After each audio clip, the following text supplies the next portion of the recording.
What is going on, YouTube people? Neo Cards and Comics here. Sometimes a blind squirrel finds a nut. Pretty much nailed this one on the prediction video this morning. Listen, I get tons of stuff wrong. I'll take a very small victory lap and pat on the back for hitting this one pretty much right on the head. Okay, that's over with. What the hell are we talking about, you might be asking? PSA Economy Level service is now open to all Collectors Club members. If you are a Collectors Club member, which costs, I believe, $100 a year, you can submit at a $50 level with an estimated 90-day turnaround time whenever you darn please. No more submission events, no more lottery system nonsense. Go do it whenever you want to do it. Not surprised by this at all, obviously. No other real changes. They did give some other updates, which we'll talk about in a minute, but we'll kind of lead off with this. I saw a lot of people, it was interesting reading through the predictions and the comments from the video I dropped this morning.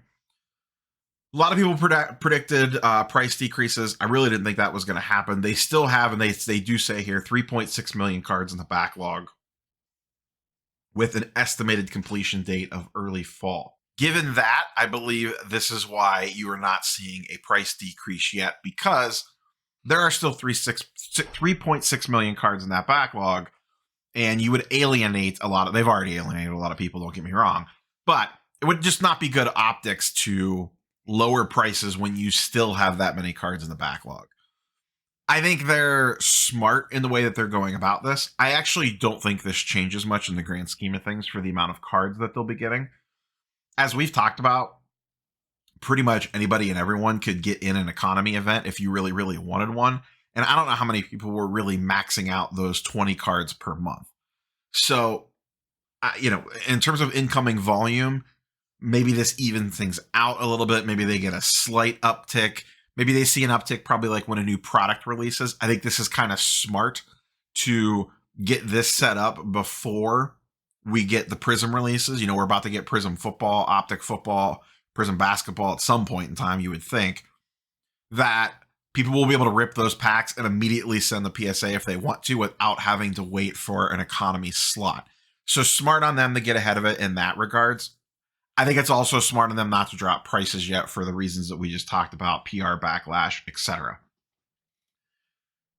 There is an interesting note in here later on down the line where they talk about that, the backlog's 3.6 million cards and that 50% of the backlog has actually been graded already, which I find interesting.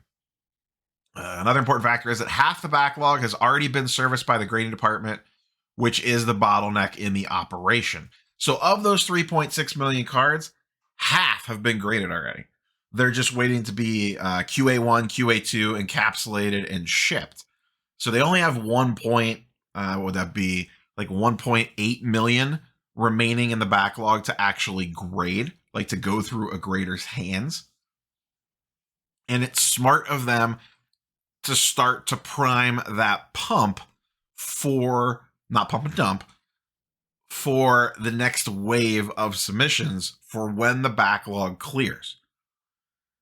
Like we've discussed on the channel previously, I believe they will open the floodgates more and more as we move throughout the summer to begin to prime. I don't want to say create a new backlog because people will freak out about that, but more create like a 90-day backlog. You want work sitting there for people to do. You don't want the orders coming in and getting processed as fast as they possibly can be. I know on paper that sounds like, well, wait, why wouldn't you want that? But you want a little bit of backlog there, and that's okay as long as they're hitting their stated turnaround times. If you submit knowing that it's 90 days and you're getting it back in 60 to 80 days, you're perfectly content with that, or at least you should be. You submitted based on the fact that it was going to be completed in 90 days. You can't get mad at them if it takes you, 60, 70, 80, 85 days. And they give the normal disclaimers about, estimates and all this crap to CYA themselves. But so I do see them priming the pump before the backlog is completely cleared out. which makes some sense. Once again, you want work there sitting ready for them to do once the backlog is clear. We've talked about this a bunch. They're grading 800,000 to 1 million cards a month almost. They state in the article here on the blog, they're shipping out 200,000 cards per week. You need a lot of cards coming in the door to be able to ship out 200,000 cards a week. Now, I am sure they would be perfectly content to drop that number down a little bit, take the stress off the load. They're probably working at max capacity to get 200K cards out per week. I'm sure they would love to be at 150 to 175, still hitting all their goals, still cranking things out, but without the looming specter and the pressure over their heads, just from a general employee health workplace environment standpoint, and also free up their resources to do other things, whatever those might be. The other thing they talk about in here is the complete through date will be going away, which is perfectly fine. It's really not needed once the backlog is there or gone. And then they're just going to go to straight turnaround times or estimated turnaround times. The thing that I like that they're doing here is it's just generally stated in calendar days, not this business day nonsense. I hate the business day nonsense. Just tell me how many freaking days it's going to be. Don't tell me business days, then I got to sit there and account for Memorial Day and Labor Day and this day and that day.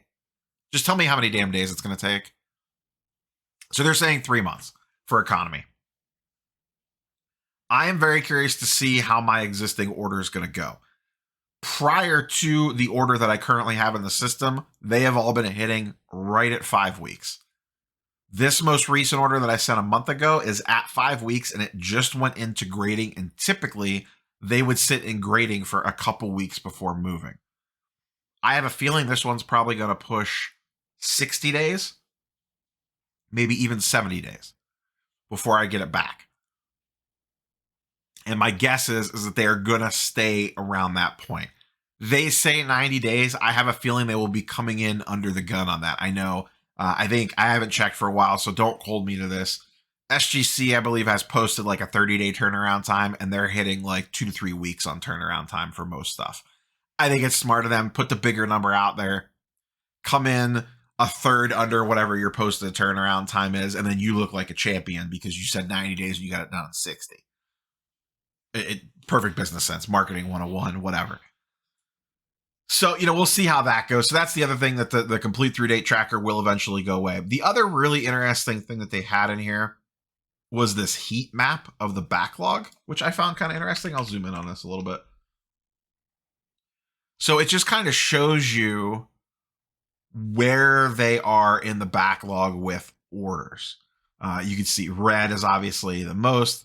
That is April 2021 orders, and it is value modern, followed up by value ultra modern, with a little bit of value TCG, and then the other ones have a lot but less cards in them. So essentially what's going to happen here is we move throughout the next couple months. This blob is going to continue to move forward and also probably shrink. And then you could see here on the newer orders, economy is kind of in the middle, and it's March 2022, which backs up what my order currently is. Let me just do a quick refresh on my order. It was received April 8th, and it is in grading. So we are right at 4 weeks, and it just went to grading. Like I said before, all my other orders have moved a lot faster than that, so I assume they are slowing down a little bit. I also think what led to this is they were letting more people in the economy events as well. Even prior to it being really easy to get in, I noticed people reporting to me they were getting a higher number in the queue and still making it into the slot. So I think they had kind of stealthily opened up the floodgates a little bit prior to this without really announcing anything. And now they're just fully wide open. So once again, I think it's not going to move the needle a ton in regards to the amount of cards they're getting in the door. Like I said, I do think it's important that they open this up. I'm going to say wide, but it's not really wide because it's still gatekeeped from the $100 subscription fee thing for the club level. And that will turn some people off. But with Prism coming, a lot of the big football releases coming, we are getting into a lot of the basketball releases coming. I think it's smart of them to start to open things up a little bit so the cards that make sense end up in PSA holders and not one of their competitors' holders. So they can get out there, start to establish market prices, et cetera, et cetera. drives more business because this one sells for X amount, the whole 9 yards. It all feeds itself. So that's all I have for you guys and girls today. We nailed this one. Curious for your thoughts and comments down below. We will catch you guys and girls on the next one. Peace.